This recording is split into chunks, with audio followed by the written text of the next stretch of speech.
Patrick, bienvenue à tous pour cette soirée Marie post-H. Donc, comme vous le savez, tous les ans, 3 internes partent à la SH avec Marie, avec évidemment une sélection qui est faite au préalable. Cette année, Marine Cazot, Stéphanie Cordeil et Antoine Gondet ont plus fait l'actualité parce qu'ils n'ont pas pu tous partir à la SH malheureusement, mais en pratique ont fait l'actualité et couvert l'actualité de l'H qui était évidemment compliqué avec le Covid et autres. Il y a eu quand même un certain nombre de messages importants dans les maladies rares immunohématologiques et c'est ces messages-là qu'on voulait vous faire passer. La soirée va aller probablement vite. L'idée, c'est vraiment de passer les messages les plus importants avec 10 minutes par thématique. Et les 10 thématiques, une dizaine de thématiques de la filière Marie vont être abordées avec à chaque fois la présentation par l'interne, le point et le mot de l'expert et ensuite 2 minutes pour discuter éventuellement une question brûlante. On commence donc par aplasie médulaire et HPN et c'est donc Marine Cazot qui va commencer. Marine, je te laisse la parole.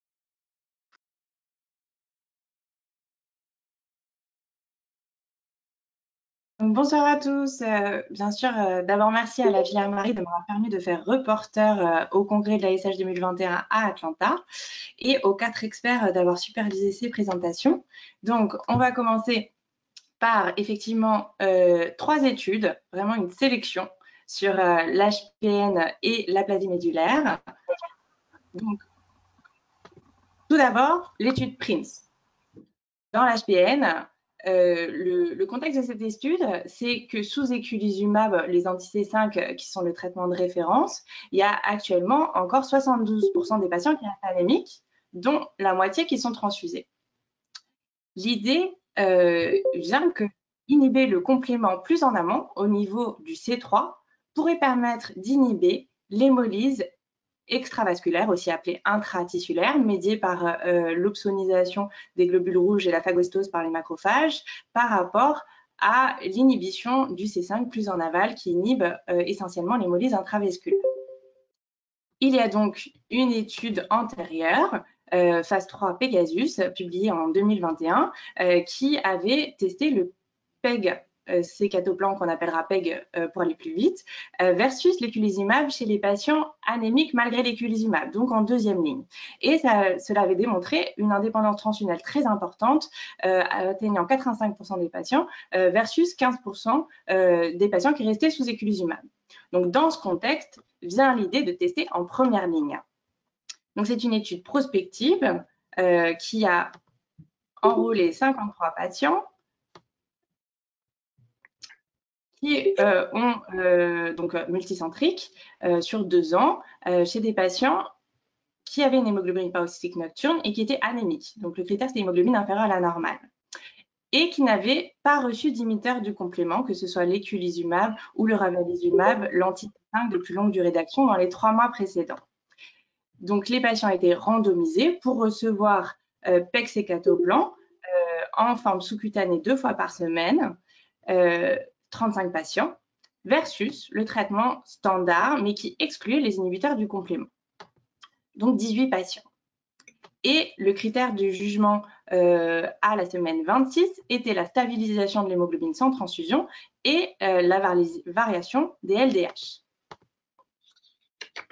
On observe chez ces patients recevant le pegcetacoplan une réponse rapide dès 4 semaines après le début du traitement et même une normalisation de l'hémoglobine chez la plupart des patients, tel qu'on observe une stabilisation de l'hémoglobine atteinte chez 86% des patients traités par PEG versus 0% dans le groupe contrôle à la semaine 26. Ainsi, 91% des patients traités par PEG ont atteint une indépendance transfusionnelle versus 6% dans le traitement contrôle. Et il y avait une forte réduction des paramètres d'hémolyse et avec notamment une normalisation des LDH chez plus de la moitié des patients. Il n'y avait pas d'arrêt de traitement dû à des toxicités. En particulier, il n'y a pas eu d'infection à méningocoque et il y avait un décès non lié au traitement. Donc, cette étude démontre une efficacité remarquable l'inhibition du complément au niveau proximal, au niveau du C3, au niveau de l'hémoglobine qui est normalisée, mais bien sûr, un recul paraît nécessaire, notamment dans le risque de complications infectieuses qui pourraient survenir à plus long terme, mais un traitement très prometteur. Une deuxième étude, cette fois dans l'aplasie médulaire, qui repose sur le registre international des greffes de moelle, donc une étude rétrospective qui a inclus 824 patients greffés entre 1989 et 2015 pour une aplasie médulaire. Donc l'idée de cette étude, c'était d'analyser l'exome, c'est-à-dire de faire un séquençage de l'exome complet comprenant 104 gènes impliqués dans les aplasies constitutionnelles, afin d'identifier s'il y avait des formes sous-diagnostiquées qui pourraient avoir un devenir particulier post-allogramme. Donc, parmi les 824 patients qui avaient un diagnostic d'aplasie médulaire au départ, 10% étaient identifiés comme des causes congénitales par les examens cliniques et paracliniques qui font partie de la pratique courante, notamment le test de cassure chromosomique, etc. Et parmi les autres patients qui étaient considérés avoir une aplasie médulaire acquise, donc c'est les 732 patients, ils ont réalisé le séquençage de l'exome complet et ont trouvé que 7% des patients, soit 49 patients, avaient en fait des variants dans les gènes impliqués dans l'aplasie médulaire et pouvaient donc être sous-diagnostiqués. Donc, c'était des variants soit pathogènes à l'état hétérozygote, soit deux variants pathogènes à l'état homozygote. Et ceci comprenait également des adultes, c'est-à-dire qu'il y avait un tiers de la population qui avait des variants identifiés alors qu'ils étaient allogreffés à l'âge adulte. Ces variants concernaient pour la plupart des gènes impliqués dans les désordres hématologiques, donc en particulier GATA2, ETB6, RANX1, mais aussi des variants impliqués dans la biologie des télomères, dans la réponse aux dommages de l'ADN et enfin dans la biologie du ribosome. Et ils ont remarqué que la présence de variants associés aux réponses aux dommages de l'ADN et à la biologie des télomères était associée à une diminution de la survie. Si on compare les patients possédant un variant et donc considérés comme des causes constitutionnelles sous-diagnostiquées, donc c'était ces 49 patients, par rapport aux autres, ils ont eu globalement des caractéristiques similaires, notamment pour plus de la moitié d'entre eux, un conditionnement d'intensité réduite ou non myéloablatif. Et une particularité, c'est qu'ils étaient globalement plus jeunes à l'âge de l'allogramme. Et en dépit de cet âge plus jeune au moment de l'allogreffe, on observe une survie diminuée post-allogreffe chez ces patients avec une cause constitutionnelle non diagnostiquée au départ et révélée par le séquençage complet de l'exome.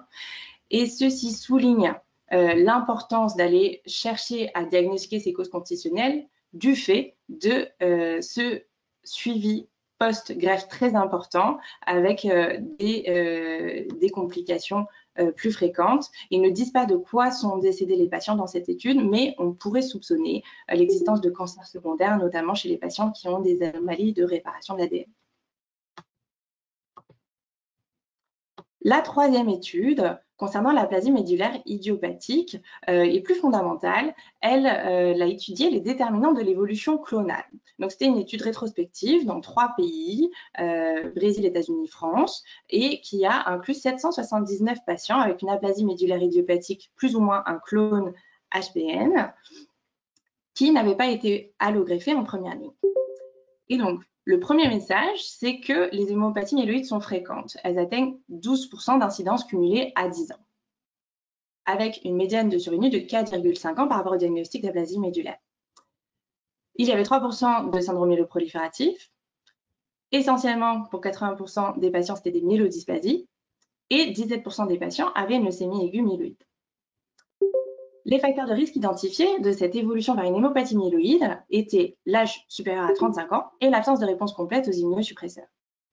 Ensuite, ils ont voulu étudier les déterminants de cette évolution clonale et ils ont pu comparer par rapport à une cohorte de plus de 3000 patients ayant des hémopathies myéloïdes primaires. Et ils ont identifié que les anomalies du chromosome 7 étaient plus fréquentes, ainsi que les mutations d'ASXL1, RUNX1 et 7BP1 chez les patients qui avaient une hémopathie myéloïde acquise après aplasie médulaire.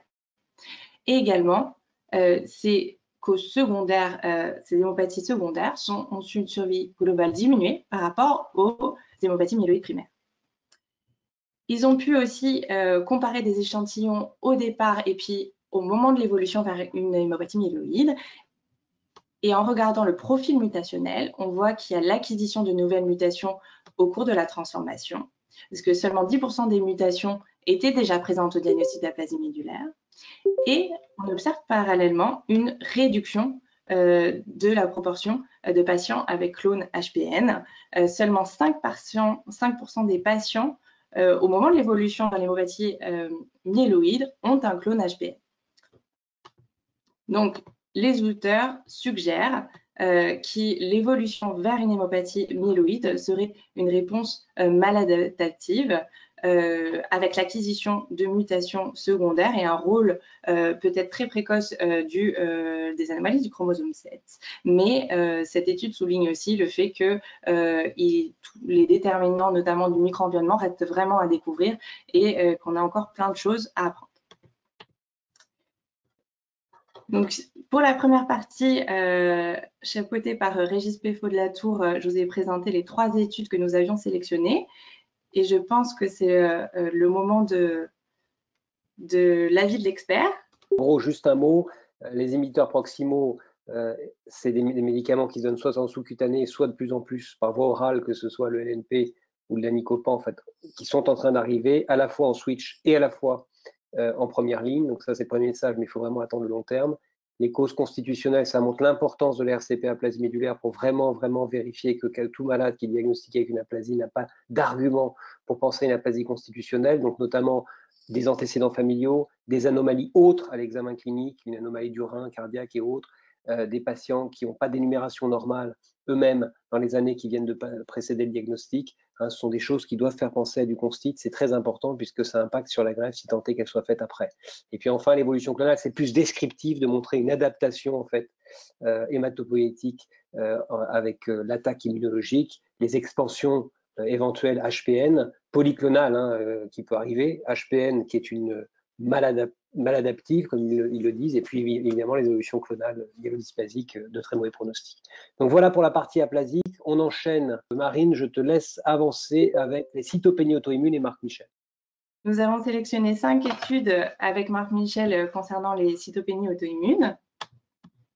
La première pose la question, y a-t-il encore une place pour la splénectomie à l'ère des agonistes des récepteurs de la TPE? Donc, c'est une étude rétrospective dans 18 centres français qui a inclus 185 patients sur une période de 10 ans qui avaient un PTI primaire de l'adulte. Elle part du constat qu'il y a un déclin de la splénectomie, puisque cela ne concernait plus que 3% des patients en 2010-2015, alors que quasiment 46% des patients étaient splénectomisés avant 1990. Donc, elle étudie les patients entre 2011 et 2020 et montre que le recours est de plus en plus tardif au cours de ce laps de temps, puisque de plus en plus souvent, les patients ont déjà eu 5 lignes de traitement, ont déjà eu des agonistes du récepteur de la TPO, dans 75% des cas sur la dernière période la plus récente, et l'utilisation du rituximab concerne environ 3/4 des patients avant d'arriver à la splénectomie. Donc 80% des patients sont splénectomisés en phase chronique. Les résultats de la splénectomie montrent que c'est un traitement qui a encore un intérêt puisqu'il y a une réponse soutenue chez 65% des patients, et y compris chez la population qui avait un échec des agonistes du récepteur de la TPO. 50% d'entre eux vont répondre à la splénectomie. Les facteurs associés à l'échec sont un âge à plus de 60 ans et d'avoir reçu au moins 4 lignes antérieures. Et le deuxième message important de cette étude, c'est que si les patients rechutent après splénectomie, même s'ils avaient été initialement résistants aux agonistes de récepteurs de la TPO, eh bien, 43 patients avaient reçu le traitement post-splénectomie et l'efficacité était retrouvée chez 62% des patients. Donc, le message de cette étude, c'est que la splénectomie garde une place après agoniste du récepteur de la TPO et peut même resensibiliser à ce traitement chez les patients qui étaient préalablement réfractaires. Une deuxième question posée par les référents des cytopénies auto-immunes en France, cette fois c'était une étude prospective, l'essai Topago, un PHRC, chez les patients qui avaient un PTI en rémission complète. Peut-on arrêter les agonistes de la TPO de façon avec une bonne tolérance? Eh bien, 48 patients ont été inclus. Et ils ont été sélectionnés sur le fait que c'était des patients en rémission complète qui avaient plus de 100 000 plaquettes et qui avaient un traitement depuis au moins 3 mois par agonisme du récepteur de la TPO. Et donc, ces agonistes étaient arrêtés progressivement sur 10 semaines, que ce soit le L-Thrombopag pour la majorité des patients, 40 patients, ou le Romiplostim. Et il est à noter qu'ils avaient déjà reçu ce traitement pendant une médiane d'1,6 ans auparavant. Le graphique sur la droite vous montre que la réponse est soutenue chez 56% des patients, c'est-à-dire que les patients gardent des plaquettes supérieures à 30 Giga par litre sans saignement à la semaine 24, donc environ à 6 mois, chez 56% des patients. Et même au-delà à 1 an, chez 52% des patients. Il n'y avait pas de facteur prédictif de cette réponse soutenue, que ce soit la durée du PTI, la classe ou la durée des agonistes, l'âge des patients, le nombre de plaquettes. Lorsque les patients rechutent, il y avait des saignements dans 62% des cas, mais aucun n'était sévère et les plaquettes étaient en médiane à 31 Giga par litre. Et ce qui est rassurant, c'est que lorsqu'on retraite ces patients par agonistes de la TPO, eh bien, il y a à nouveau une réponse chez 62% des patients dans un délai médian de 2 semaines. Donc, le message de cette étude, qui jette un peu un pavé dans la mare, c'est qu'on peut arrêter les agonistes du récepteur de la TPO avec une réponse soutenue chez 56% des patients. Bien sûr, c'était une population sélectionnée, ce qu'il faut bien garder en tête, qui était en RC et sous traitement depuis au moins 3 mois. Et si jamais ils rechutent, l'efficacité de ces agonistes est conservée. La troisième étude, cette fois, concerne les PTI en rechute ou réfractaire et l'intérêt du rilzabrutinib, qui est un inhibiteur de BTK qui se prend PEROS, fois 2 par jour, et qui est un inhibiteur covalent et réversible et qui permet d'avoir une meilleure sélectivité et notamment qui ne trouble pas l'agrégation des plaquettes, ce qui est important chez des patients qu'on va traiter pour un PTI. Donc, les patients avaient en médiane 49 ans. C'était des patients qui évoluaient depuis 6 ans en médiane, qui avaient été lourdement pré-traités, dont 25% étaient déjà splénectomisés. Et sur le schéma de droite, vous pouvez voir que 40% des patients atteignent une réponse avec un délai de 8,5 jours pour obtenir des plaquettes supérieures à 30 Giga par litre, ce qui évite les saignements en général, et 26 jours pour obtenir des plaquettes supérieures à 50 Giga par litre à 2 reprises, qui était leur critère de réponse plaquettaire. Et donc, dans la phase d'extension, on voit même que cette réponse est soutenue, ce que vous pouvez voir sur le graphique des chiffres de plaquettes qui restent soutenus dans le temps au-delà de cette période d'observation de 24 semaines. Donc, les toxicités liées au traitement survenaient chez 60% des patients et finalement seulement 20% des patients en phase d'extension. Ils étaient tous de grade 1-2, donc avec une bonne tolérance. Donc, le message de cette étude de phase 1-2, dans le PTI réfractaire ou en rechute, c'est qu'il y a une efficacité soutenue avec un profil de tolérance favorable du rilzabrutinib et ceci a sous-tendu le départ de l'essai de phase 3, LUNA3, randomisé 2:1 versus placebo qui compte inclure près de 200 patients, dont les résultats seront à suivre. Ensuite, on va s'intéresser à la grossesse et la surveillance du romiplostim utilisé pour le PTI pendant la grossesse. Donc, c'est une étude rétrospective, 186 patients dans 25 pays sur les 3 dernières années. Le romiplostim a été utilisé dans plus de 180 cas de grossesse avec PTI et de façon prédominante au 1er et au 3e trimestre. Ce qui est important de noter, c'est ici la barre rouge, c'est que en fait, un tiers des effets secondaires maternels présents lorsqu'on utilise du rimiprostime sont en fait dus au PTI sous-jacent. Et le deuxième graphique de droite, qui concerne les complications obstétricales pour l'enfant, montre qu'il y a 2 tiers des grossesses qui se passent sans aucun souci, 17% des grossesses où il va y avoir un arrêt de la grossesse avant la naissance et 17% des grossesses où il va y avoir des complications, soit des anomalies congénitales qui étaient présentes que chez 3 patients, une hernie inguinale, une trisomie 8, alors chez une patiente qui avait eu très peu d'exposition, seulement 7 jours de remiplostime au 3e trimestre, donc difficile d'évaluer l'imputabilité, et une infection CMV. Le message de cette étude, c'est que les données de tolérance de l'utilisation du remiplostime au cours de la grossesse sont encore insuffisantes et que l'utilisation peut être possible au 3e trimestre en cas de bénéfice maternel uniquement de fait de l'insuffisance encore de ces données. Et enfin, pour dire un mot de l'anémie hémolytique auto-immune, toujours dans la grossesse, une revue de tous les cas publiés dans la littérature depuis que le test de Coombs existe depuis 1950 a répertorié 46 cas d'anémie hémolytique auto-immune au cours de la grossesse, hors cause secondaire. Et cette étude nous apprend que dans la majorité des cas, ce n'est pas au cours de la première grossesse qu'elles surviennent, le plus souvent après le 2e trimestre, que la durée de hémolyse médiane est de 6 semaines après le postpartum, donc des AHI qui durent, et qu'il y a 40% de rechute à la grossesse suivante.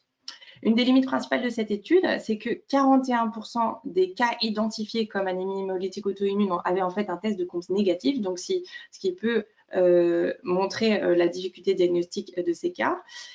Et le dernier message, c'est qu'il y a 40% de complications obstétricales et que ces complications sont plus fréquentes lorsque l'hémoglobine est plus basse.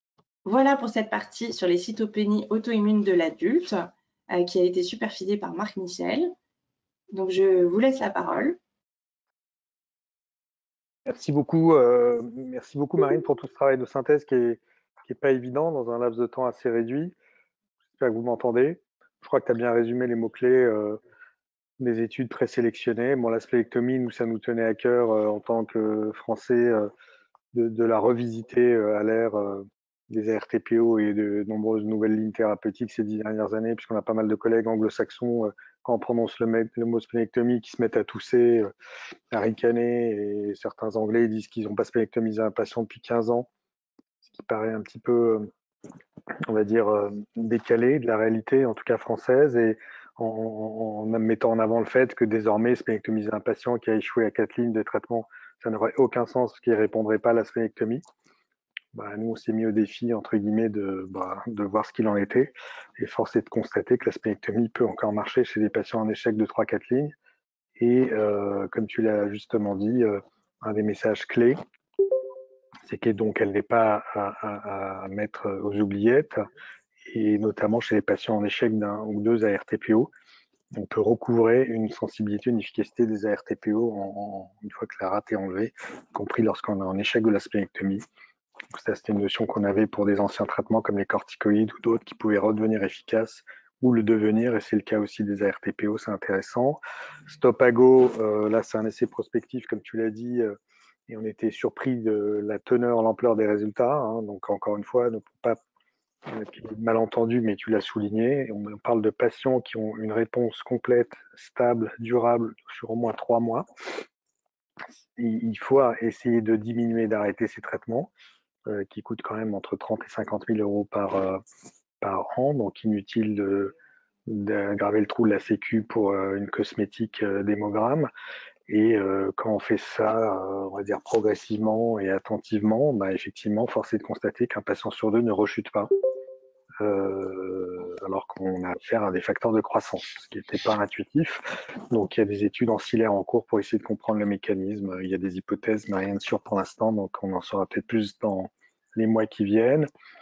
Le risalbrutinib, donc effectivement, c'est parmi les nouvelles molécules en développement, elle est particulièrement prometteuse parce qu'elle est facile à être administrée, puisque c'est Péros, qu'elle n'interagit pas avec les fonctions plaquettaires, tu l'as dit, et que de façon là aussi étonnante, notamment le taux de réponse est de l'ordre de 50%. Il y a des patients qui répondent en l'espace de 5 à 7 jours, ce qui ouvre la porte à des mécanismes qui n'étaient pas forcément attendus avec un inhibiteur de BTK. Et enfin, pour la grossesse, donc les données s'accumulent avec les ARTPO dans la grossesse.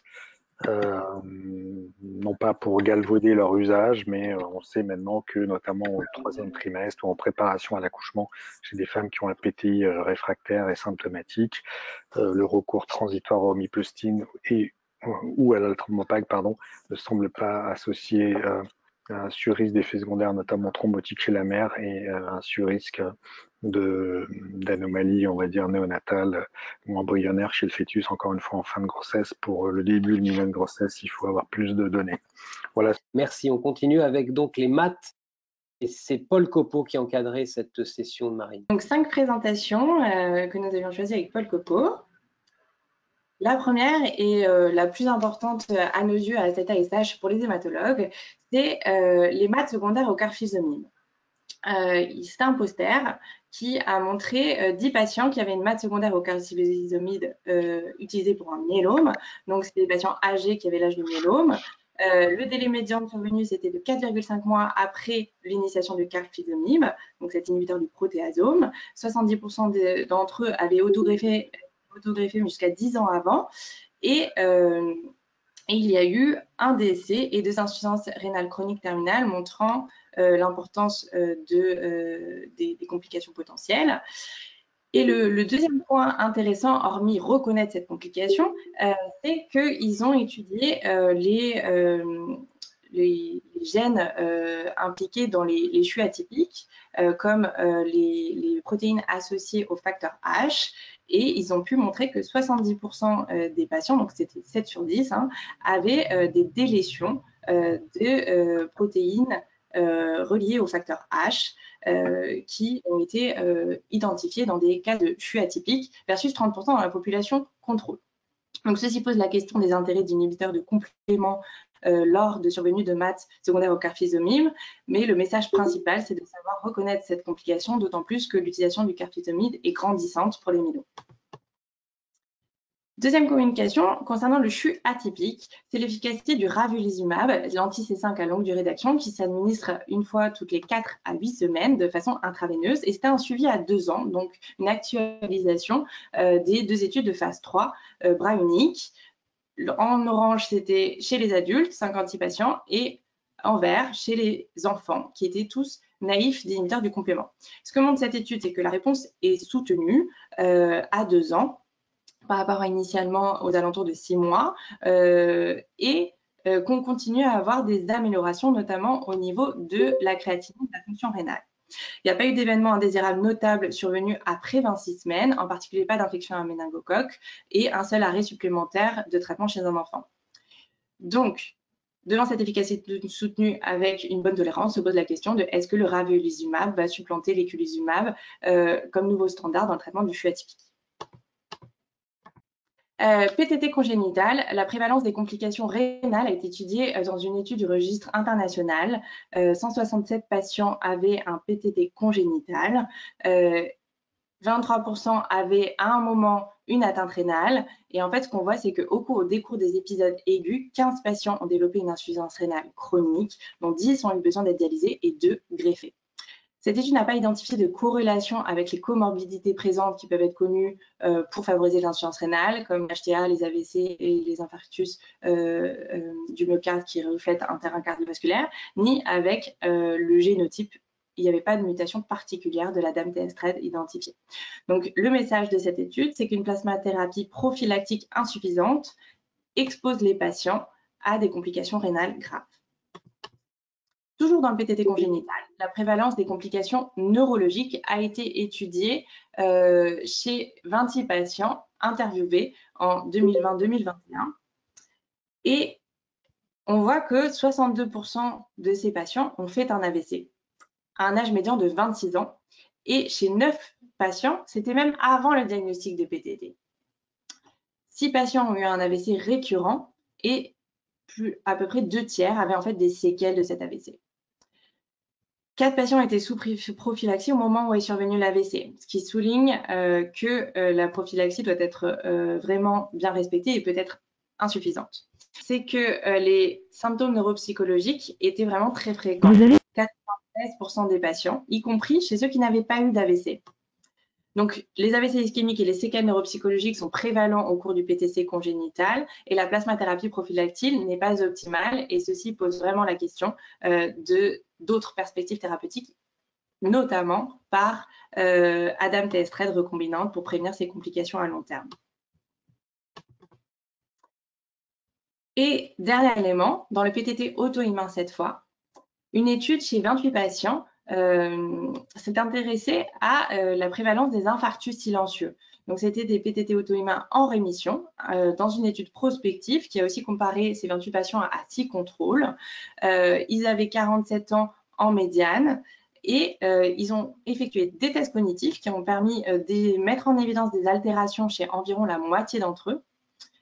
Et ils ont réalisé une IRM cérébrale chez 24 de ces patients. Et donc, ce qui est très important, c'est qu'en fait, il y a un infarctus silencieux chez 50% de ces patients versus 17% des contrôles, qui souligne qu'il y a des complications du PTT qui peuvent être infracliniques, qui nécessitent, qui méritent à être explorées.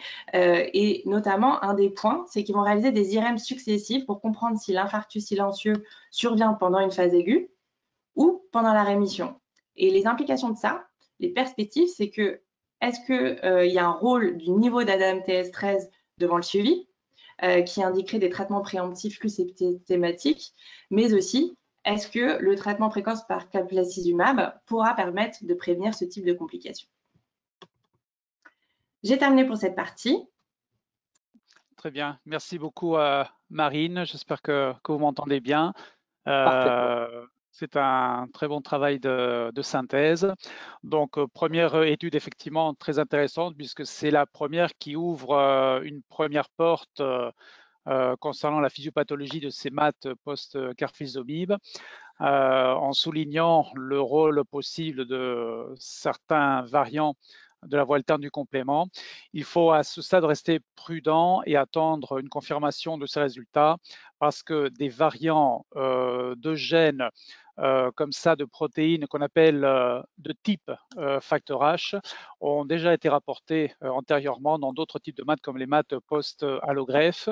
Alors certaines équipes sont parties tambour battant en disant que voilà, ils avaient la cause de la maths dans le domaine des maths post-allogreffe et finalement ils se sont rendus compte que la fréquence de ces variants chez les patients était à peine supérieure à celle de la population générale parce que ces variantes dans cette famille de gènes n'est pas si rare que ça dans la population générale. Donc il est important de bien documenter cette découverte pour être certain du lien de cause à effet entre ces variants et la physiopathologie de ces maths.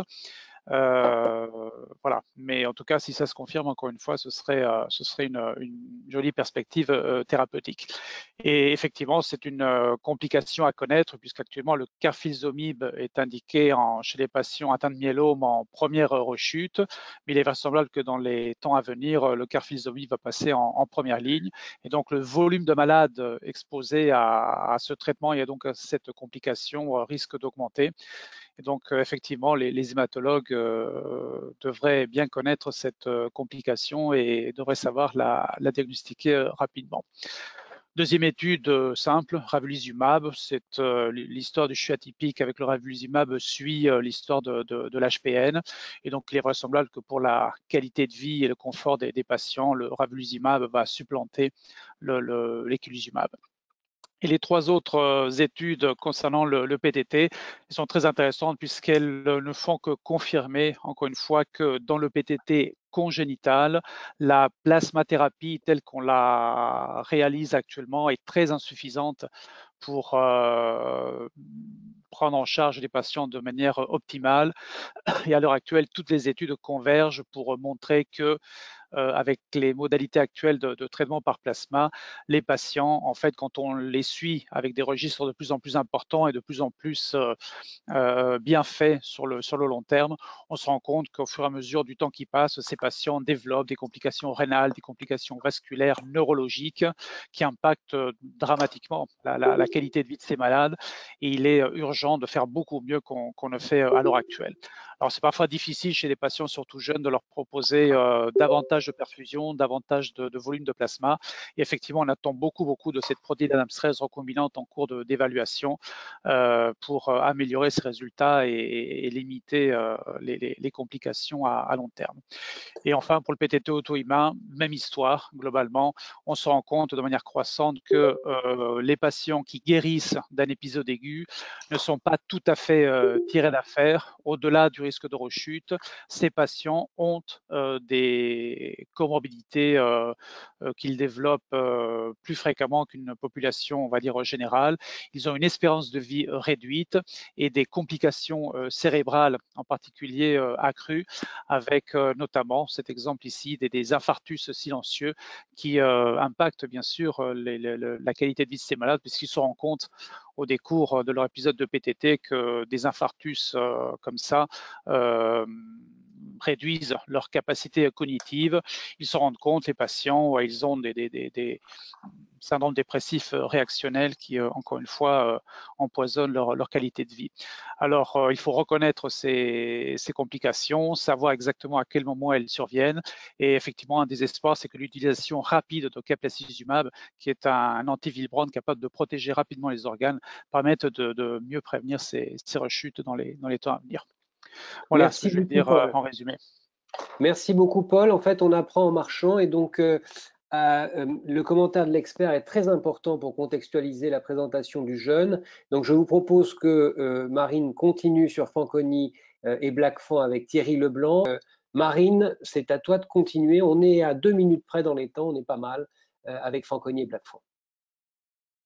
Donc, avec Thierry Leblanc, nous avons sélectionné 6 communications à cet ASH. Donc, la première de Marie Sébert de Saint-Louis concerne l'évolution clonale vers les myélodysplasies et leucémies aiguës au cours de l'anémie de Fanconi, avec un rôle identifié pour MDM4. Donc, en fait, il y a 335 patients Fanconi qui ont été étudiés entre 2002 et 2020. Parmi cette cohorte, 322 patients, donc quasiment tous, ont développé un tableau d'aplasie médulaire. 29% d'entre eux ont développé une hématopoïèse clonale à une médiane d'âge de 14 ans et 15% d'entre eux ont développé un tableau de myélodysplasie ou leucémie aiguë avec une médiane d'âge de 16 ans. Et on voit que cette évolution clonale vers la myélodysplasie et la leucémie aiguë est associée à une survie altérée. Donc l'objectif, c'est de caractériser les événements moléculaires. Parmi les patients Fanconi avec évolution clonale, on voit que plus de la moitié d'entre eux ont une duplication 1Q. Les autres anomalies fréquentes concernent la duplication 3Q, la perte du 7Q et des anomalies au niveau de Remix 1. Ils ont identifié une région minimale toujours dupliquée au sein du 1Q qui contient MDM4. Et MDM4 est intéressant puisqu'il va inhiber TP53. Donc, la surexpression de MDM4 va être associée à une diminution de l'expression des gènes contrôlés par TP53. Donc, on le voit sur ce graphique au cours de l'évolution vers l'hémopathie myéloïde, ce qui peut favoriser la leucémogénèse. Ils ont pu identifier qu'il y avait un profil mutationnel similaire finalement chez ces hémopathies myéloïdes secondaires au Fanconi au cancer lié à BRCA qui implique un déficit de recombinaison homologue. Donc, ce qu'il faut retenir de cette étude, c'est qu'on comprend de mieux en mieux pas à pas l'évolution clonale au cours de l'anémie de Fanconi. La duplication 1Q est précoce, elle surexprime MDM4 qui va inhiber l'induction de P53 qui est présente basalement chez ces patients avec des anomalies de gènes de réponse au dommage de l'ADN. Puis, d'autres anomalies vont favoriser l'évolution vers la myélodysplasie et la leucémie aiguë. Et donc, elles posent la question de l'intérêt des inhibiteurs de MDM4 pour les hémopathies myéloïdes, survenant chez les patients Fanconi. Une deuxième étude a évalué l'intérêt de L-thrombopaque chez les patients avec anémie de Fanconi.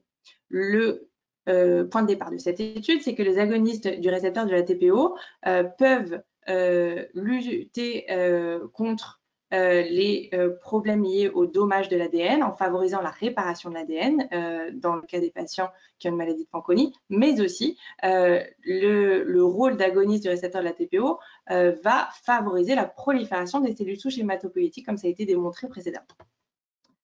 Donc, cette étude a inclus 10 patients, 9 avaient une mutation FANCA et 1 FANC-C, et ils devaient avoir au moins une cytopénie sur les 3 lignées pour être inclus et recevaient de L-thrombopague tous les jours. C'était une étude de phase 1-2 et le but c'était d'évaluer la réponse hématologique, soit sur la moelle, c'est-à-dire d'avoir un doublement de la quantité de CD34 de cellules souches, ou au niveau du sang, avec une réponse, une augmentation des plaquettes de l'hémoglobine ou des polynucléaires neutrophiles.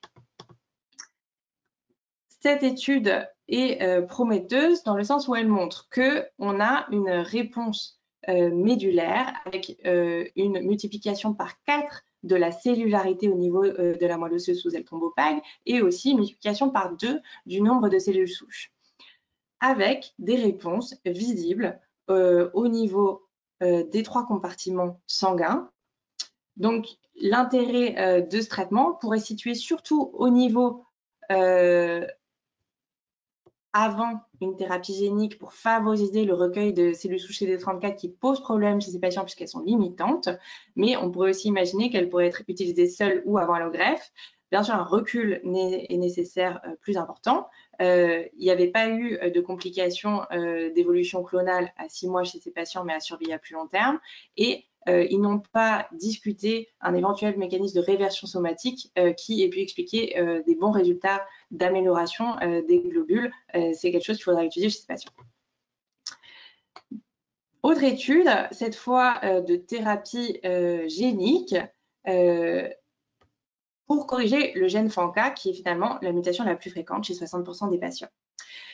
Une étude antérieure, publiée dans le New England Journal of Medicine, a montré déjà que 4 enfants avaient été traités avec une thérapie génique visant à corriger avec un vecteur lentiviral le gène FANCA et qui avait un avantage d'expression pour ces cellules modifiées qui augmentaient en proportion dans le sang au cours du temps. Donc le principe de cette thérapie, c'est de prendre les cellules CD34, de rajouter une sélection, un enrichissement de ces cellules CD34 et de les transduire avec le vecteur rétroviral et de les réinjecter chez le patient sans conditionnement.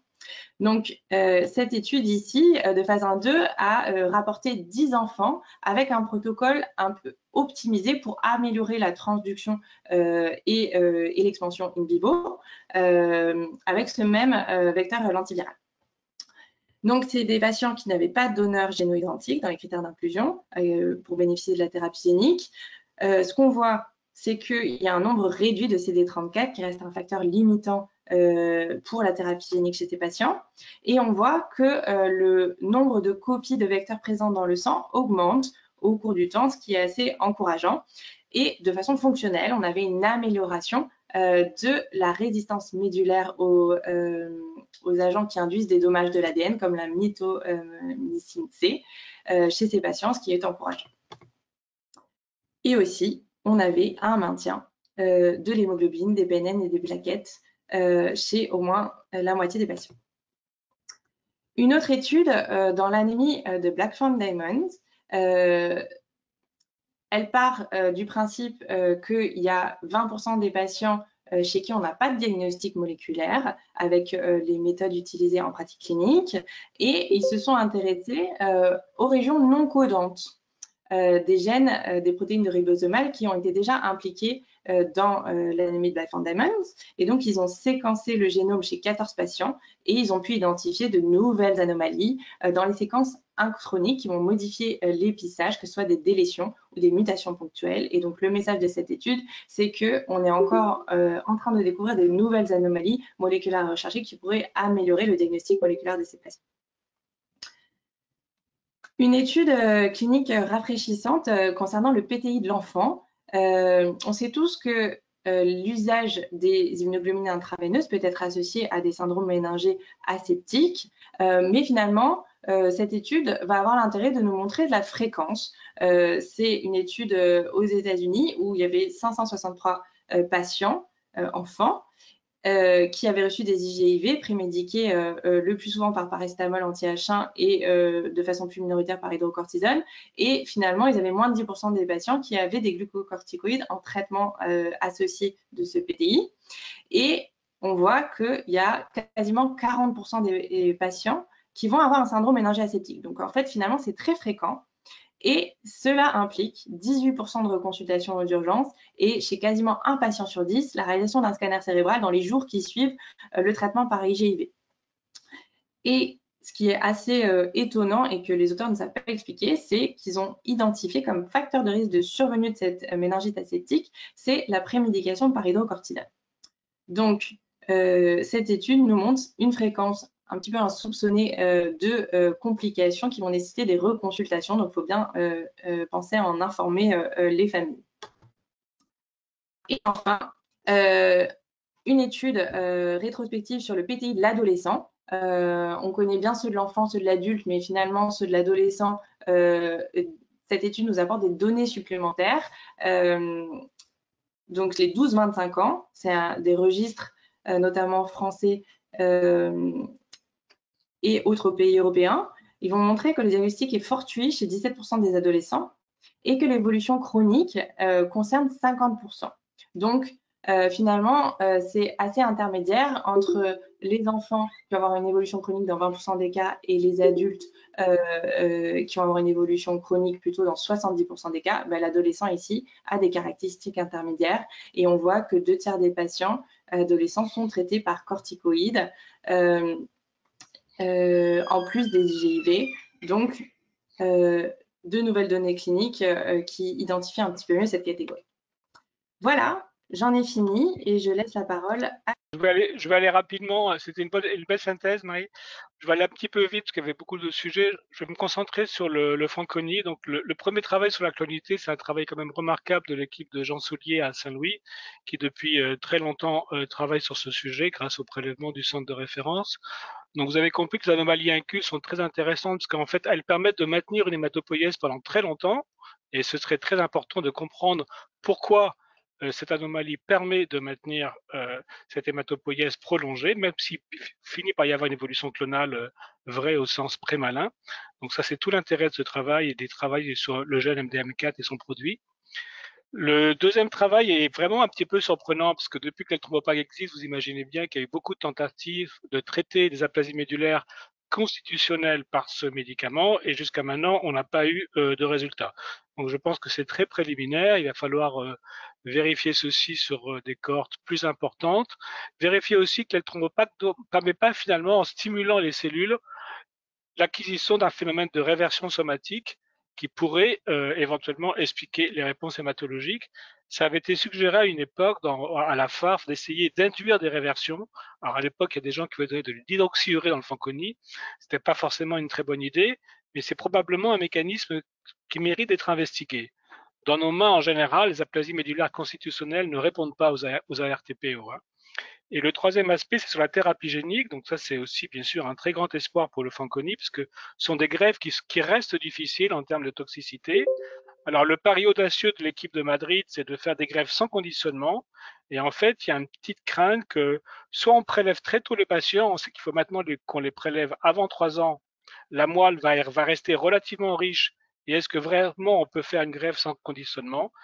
Soit on les prélève très tard, on a beaucoup plus de mal et peut-être effectivement on a une prise qui est un peu plus facile. Donc pour l'instant, on a besoin de long terme et en particulier, il faut être certain que ces patients qui sont une thérapie génique n'ont pas de risque d'évolution leucémique, risque qui est supprimé par la greffe de moelle. Merci à Paul et Marc qui ont joué le jeu. Et donc on avance, cette fois-ci amylose, c'est Stéphanie Cordeil qui prend le micro et c'est Arnaud Jacquard qui prend le rôle de l'expert.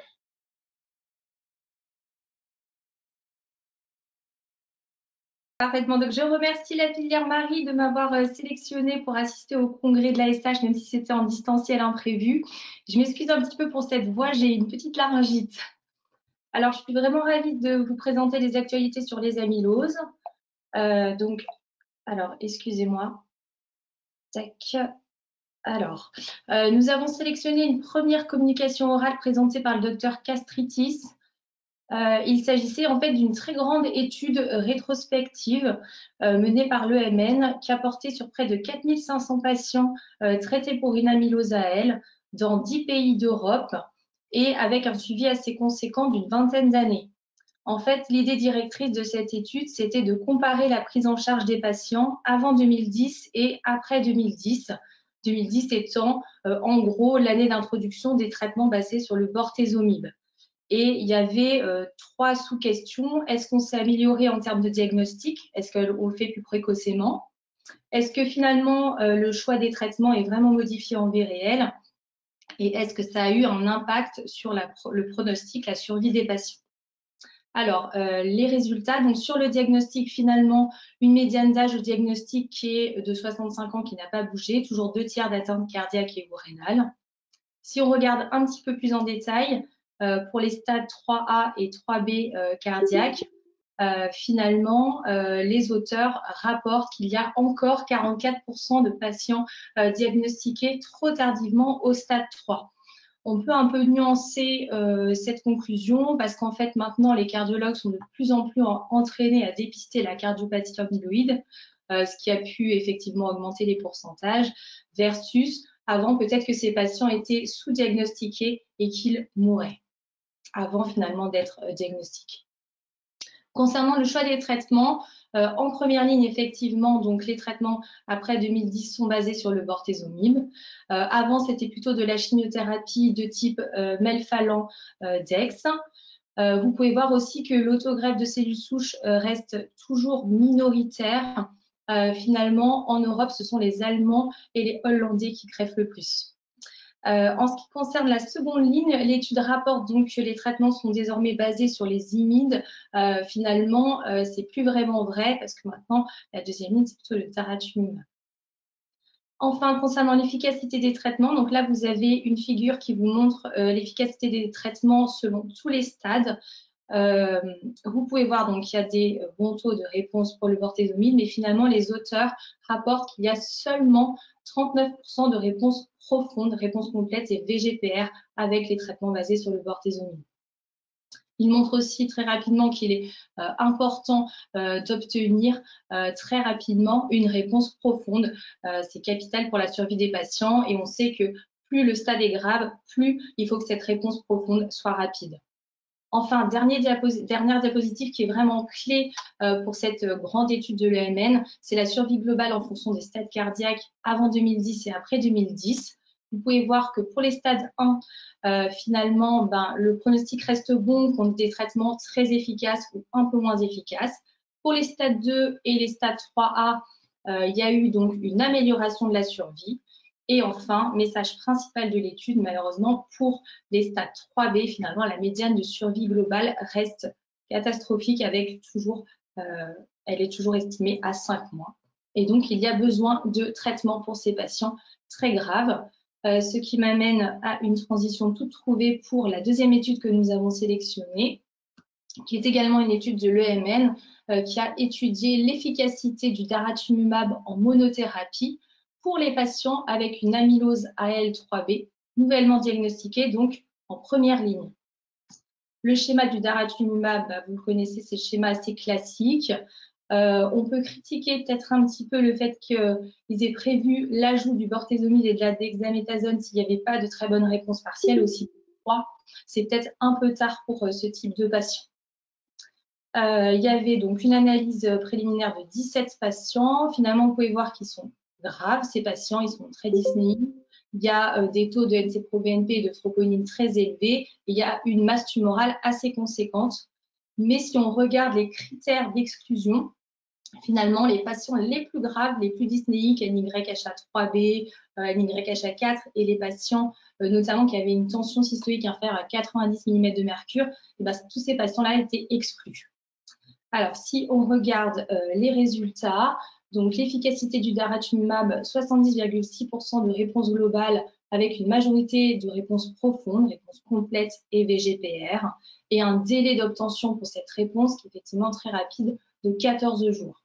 Comment cette efficacité se traduit en termes de survie globale? Et ben, par cette courbe qui est quand même assez encourageante. Vous pouvez voir que la survie globale à 6 mois, elle est d'environ 63,7%. Donc, si on compare avant avec la médiane de survie estimée à 5 mois, finalement, c'est des résultats encourageants, même si, encore une fois, on a enlevé les patients les plus graves. Je finis par 2 études de recherche vraiment très intéressantes présentées par le docteur Christophe Sirac. Donc, la première qui est l'établissement d'un premier modèle de souris transgénique pour l'amylose AL. Très rapidement, donc ces souris au niveau du locus kappa, il y a eu donc une insertion d'un gène codant pour la chaîne légère provenant d'un patient qui avait une amylose AL. Le problème, c'est que les chaînes lourdes murines ont une très forte affinité pour les chaînes légères humaines. Donc, ces souris ont été rétrocroisées avec une souris LMP2A qui donne l'avantage, en fait, LMP2A permet la survie des lymphocytes B et des plasmocytes, mais sans qu'il y ait de chaînes lourdes. Et donc, on a un très fort excès de chaînes légères. Malheureusement, les chercheurs n'ont pas observé d'amylose, malgré des taux importants de chaînes légères libres. Par contre, ils se sont rendus compte que la région variable de la chaîne légère, finalement, était capable de former des fibrilles in vitro et que si on l'injectait soit directement, soit sous la forme de fibrilles préformées, eh ben, on obtenait des dépôts amyloïdes, notamment au niveau du cœur. Et ces dépôts étaient bien constitués d'une chaîne légère libre entière. Donc, c'est très intéressant parce que ça permet un peu de comprendre les processus physiopathologiques initiaux qui mènent à l'amylose. On peut du coup penser qu'il y a probablement une dégradation de la chaîne légère avec du coup formation de fibrilles via la partie variable et qu'ensuite il y a élongation avec la chaîne légère entière. Dernière étude donc sur l'efficacité préclinique d'un nouveau traitement antidépôt, AT3. Très intéressant. Qu'est-ce que AT3? Finalement, c'est une protéine de fusion entre la SAP, c'est cette protéine qui est présente dans tous les types de dépôts amyloïdes, et la partie FC d'une immunoglobuline. Vous pouvez remarquer qu'il y a donc que la SAP est pentamérique et en fait il y a 5 parties FC et du coup il y a une efficacité de la phagocytose in vitro et in vivo très importante qui se traduit par une élimination des dépôts d'amylose in vivo par rapport au contrôle. Donc finalement, un nouveau traitement antidépôt qu'on pourrait utiliser dans tous les types d'amylose et donc une étude de phase 1 qui va arriver prochainement chez l'homme. J'ai fini pour cette partie. Arnaud, un commentaire? Excellente présentation et excellente topo. On a pris les choses. Alors, j'ai fait un peu d'autopromotion à la fin hein, parce que le modèle de souris et la protéine pour éliminer les dépôts, c'est Limoges. Et c'est vraiment des choses intéressantes.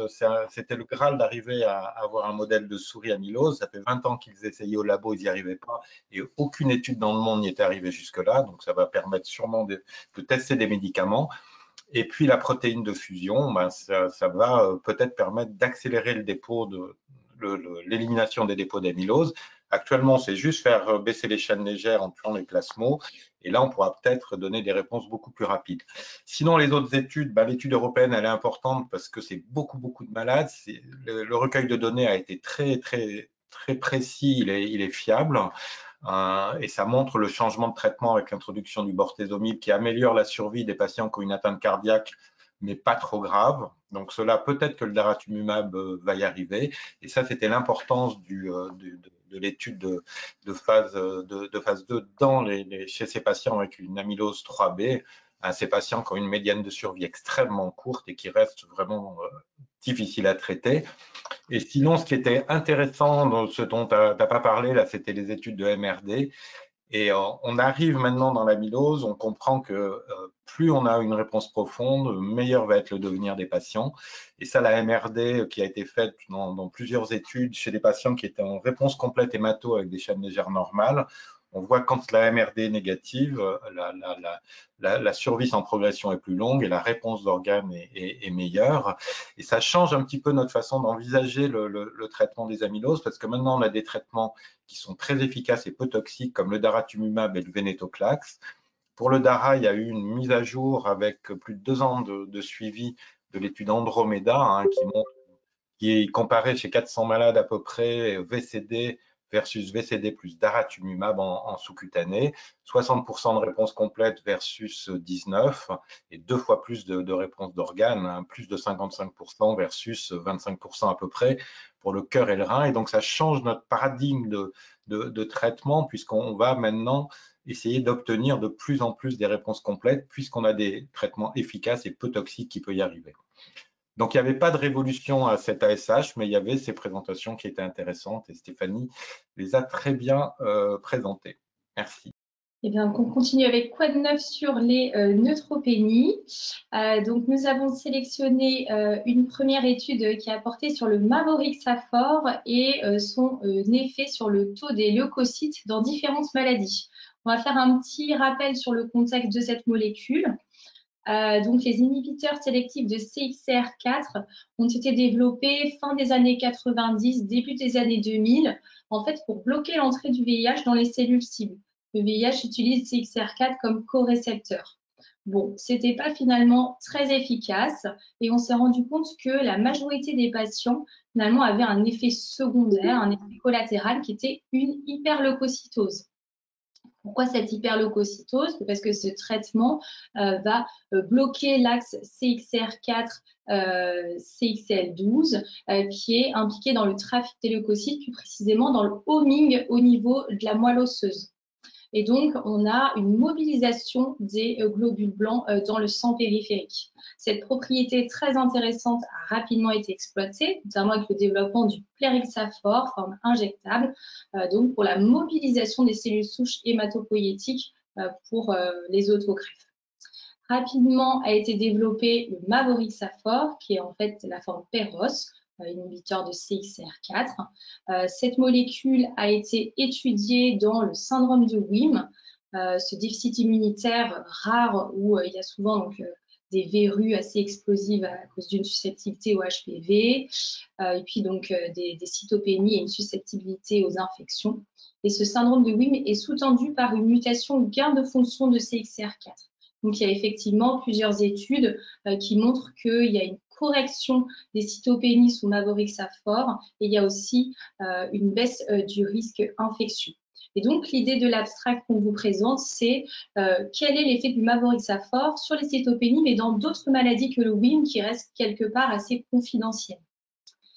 Alors, les résultats, donc c'était David Day qui présentait ce poster, donc il a reparlé effectivement du syndrome de WHIM. Vous pouvez voir les résultats publiés dans Blood en 2020, où il y a une augmentation donc, du taux du leucocyte, correspondant en fait aux polynucléaires neutrophiles, aux lymphocytes et aux monocytes.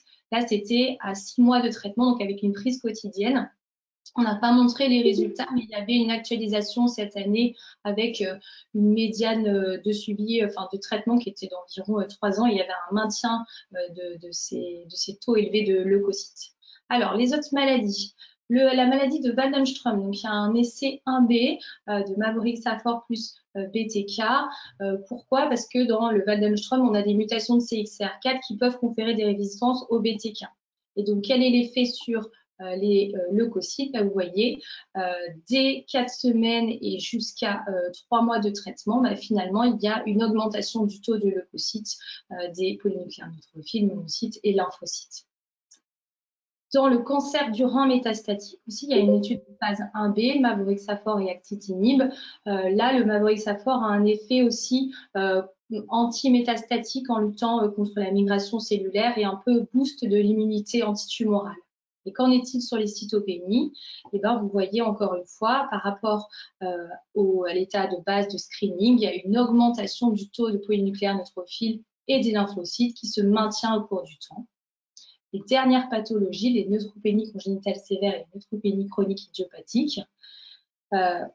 Vous pouvez voir, donc, là, c'est des patients qui sont sous GCSF, la courbe en violet, qu'avec une dose de mavorixafor, donc c'est les courbes en bleu, finalement, il y a une augmentation du taux de leucocytes qui correspond en fait à tous les lymphocytes, monocytes et polynucléaires neutrophiles. Et donc, c'est très intéressant parce que donc, le mavorixafor corrige les cytopénies dans différentes maladies. En fait, c'est très bien toléré. Et donc, ça pose la question, en fait, ça le place en tant que challenger du GCSF, bien sûr, sur un mécanisme différent. Et c'est ça qui est intéressant dans cet abstract. Ensuite, je vous présente une étude qui a été présentée par le docteur Jean Donadieu sur les neutropénies ELAN. Donc, les neutropénies ELAN qui sont quand même les plus fréquentes des neutropénies congénitales. En fait, lorsque les patients sont diagnostiqués, on les classe schématiquement un peu en deux présentations que l'on dit assez opposées. Plutôt un versant neutropénie cyclique avec des cycles de polynucléaires neutrophiles et donc des périodes où les polynucléaires sont supérieurs à 0,5 giga par litre, versus des patients qui ont plutôt ce type de profil neutropénie congénitale sévère. Et le rationnel, c'est de se dire que ce type de patient est peut-être moins grave, je schématise, que les patients qui ont des neutropénies congénitales sévères. Et finalement, c'est pas si facile que ça de les classer au diagnostic. On n'a pas toujours assez de NFS. Les patients peuvent arriver déjà infectés sous GCSF, et donc pas si évident. Donc l'étude voulait évaluer rétrospectivement cette classification au diagnostic dans une cohorte de patients ELAN, donc il y avait 143 patients avec un suivi d'environ 16 ans. Quels sont les messages à retenir? Eh bien, on se trompe. Finalement, il y a un tiers d'erreurs au diagnostic. Des patients qui sont classés dans les neutropénies cycliques, finalement, il n'y a pas de cyclicité. Des patients qui sont classés dans les neutropénies sévères, finalement, il y a une certaine cyclicité. Et puis, il y a des patients qui évoluent. Et deuxième message, si on regarde les taux de complications sévères, notamment les infections, ce qui nous intéresse, et bien finalement, ce n'est pas si différent que ça entre les deux catégories. Donc là, cette étude, nous l'avons sélectionnée pour dire prudence quand on classe les patients comme ça au diagnostic. On peut se tromper, finalement, ce n'est pas si simple, ça évolue dans le temps et donc on n'est pas forcément détendu, relax si on diagnostique un patient avec une neutropénie cyclique. Finalement, il vaut mieux considérer les neutropénies ELAN comme une entité unique avec un spectre de gravité qui peut évoluer dans le temps. Dernière étude un petit peu à la mode, une étude du COST-ENET Inochrome, je ne dois pas bien prononcer. La question de cette étude, c'était de savoir, de se poser la question, si les patients qui ont une neutropénie chronique font une infection plus sévère à SARS-CoV-2. Pour cela, donc, ils ont réalisé une enquête en ligne. Ils ont récolté les données de 26 patients qui étaient infectés donc, par le SARS-CoV-2 de mars 2020 à juin 2021. Le profil des neutropénies chroniques, c'était majoritairement des neutropénies chroniques idiopathiques et des neutropénies congénitales. Et il y avait environ 50% de patients qui étaient sous traitement sous GCSF. Les résultats, finalement, pardon,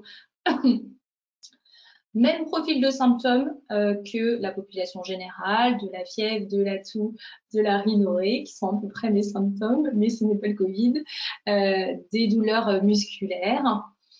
Si on regarde l'évolution, il y avait 4 patients hospitalisés, mais en fait, ils avaient tous des comorbidités. Et il y a un patient qui malheureusement est décédé, mais donc il avait une cardiopathie sévère, une tétralogie de Fallot. Il y avait 2 patients qui ont aggravé leur neutropénie. Pour les patients qui avaient eu un scanner, finalement, la lésion radiologique élémentaire était le verre dépoli. Et avec quelques mois de suivi, il n'y avait pas plus de réinfection. Les auteurs montraient aussi l'expérience qu'ils avaient récupérée donc, en Suède sur 154 patients atteints de neutropénie chronique. Et en fait, ils rapportent que le taux d'infection n'est pas différent de la population générale.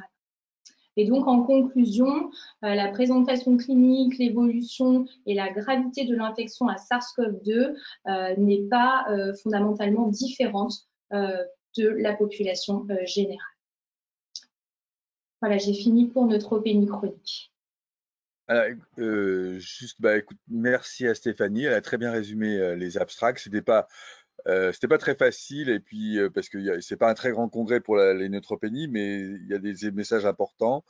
Et le premier message, et je pense que Stéphanie a très bien résumé, le mavorixafor arrive comme challenger du GCSF, et on peut imaginer que dans les années qui viennent, parce que ça met un certain temps pour se développer, on ait une alternative au GCSF, qui sera peut-être pas une alternative complète et parfaite, mais une alternative à des médicaments qui se donnent un médicament qui se donne par voie sous-cutanée. On pourra donner des médicaments par voie orale, un médicament par voie orale, pour lutter contre la neutropénie, post-chimio peut-être.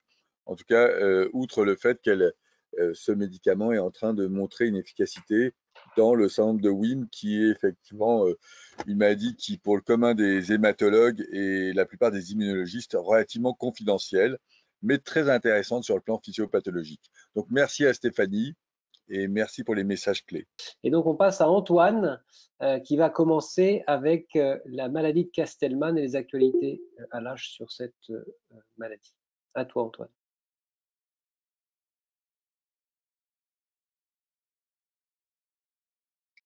Oui, bonsoir, merci beaucoup et merci à la filière Marie et merci en particulier aux experts qui ont aidé, ont supervisé ces résumés. Et donc effectivement, pour commencer sur le maladie de Castleman, sur lesquelles il y a eu plusieurs présentations intéressantes à ce congrès de l'ASH, notamment une qui s'est intéressée justement à l'hétérogénéité de ces pathologies, puisque vous savez que ces pathologies présentent une hétérogénéité déjà sur le plan anatomopathologique, avec des formes qui se caractérisent par une forme myalide vasculaire et d'autres avec une pathologie plutôt de forme plasmocytaire. Et surtout sur le plan clinique, on retrouve des formes qui sont donc multicentriques et des formes unicentriques, c'est-à-dire qui sont localisées à un seul ganglion. Et il n'y a pas de ces différentes formes pathologiques ne sont pas parfaitement regroupées avec une forme clinique en particulier. Il y a des formes mixtes et on peut voir notamment sur le plan clinique des formes très hétérogènes avec les formes unicentriques, le plus souvent une présentation asymptomatique ou avec des symptômes généraux en tout cas modérés, parfois des formes, des complications auto-immunes qui peuvent être graves, et au contraire pour les formes idiopathiques non associées au virus de l'HLV8, des symptômes systémiques inflammatoires drivés par l'IL6 qui sont très importants. Et on sait que ces deux maladies ont probablement maintenant une éthiopathogénie différente, notamment pour la forme unicentrique, une pathogénie liée à la cellule folliculaire dendritique et une pathogénie de la forme multicentrique qui est encore mal comprise, même si on sait que l'IL6 est une enzyme clé.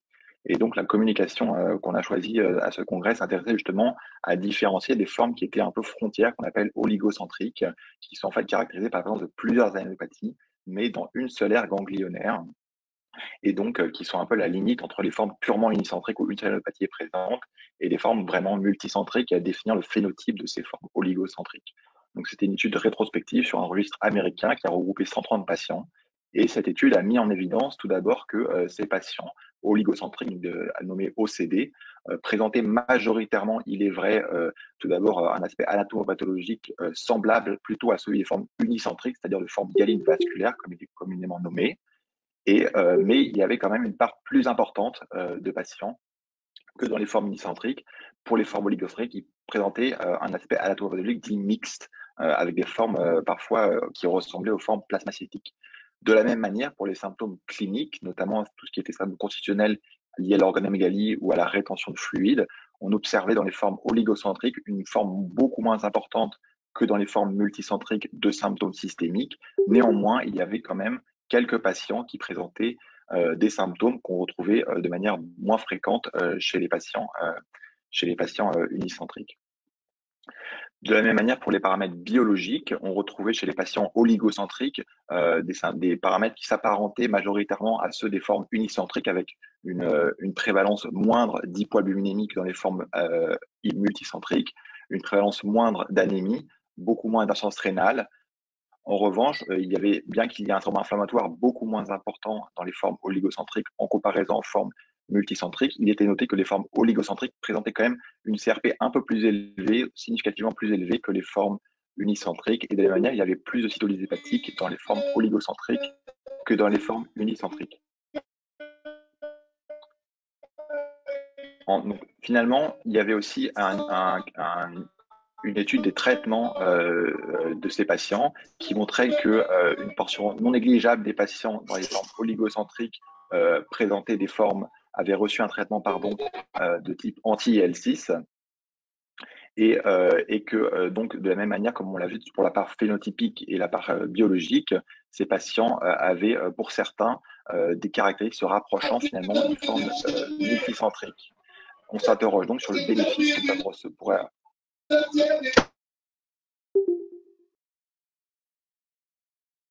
Pardon, excusez-moi. Et donc, ça pose la question, effectivement, du bénéfice des anti-L6 pour une partie de ces patients oligocentriques. Et donc, le message, finalement, c'est de bien faire attention au phénotype de ces patients oligocentriques qui ne sont pas tous purement semblables, purement identiques aux formes unicentriques. Une deuxième étude qu'on a sélectionnée, qui était originale, s'intéressait en fait au blocage de l'axe IL6 en faisant l'analogie entre deux formes de pathologie où l'axe IL6 est surexprimé et estimé de manière trop importante. Et donc, s'il s'agissait d'un côté des maladies de Castleman multicentriques et de l'autre des formes du Covid-19 graves. Et donc, ils ont repris notamment de manière rétrospective des patients atteints de Castleman multicentrique avec des taux de CRP très élevés.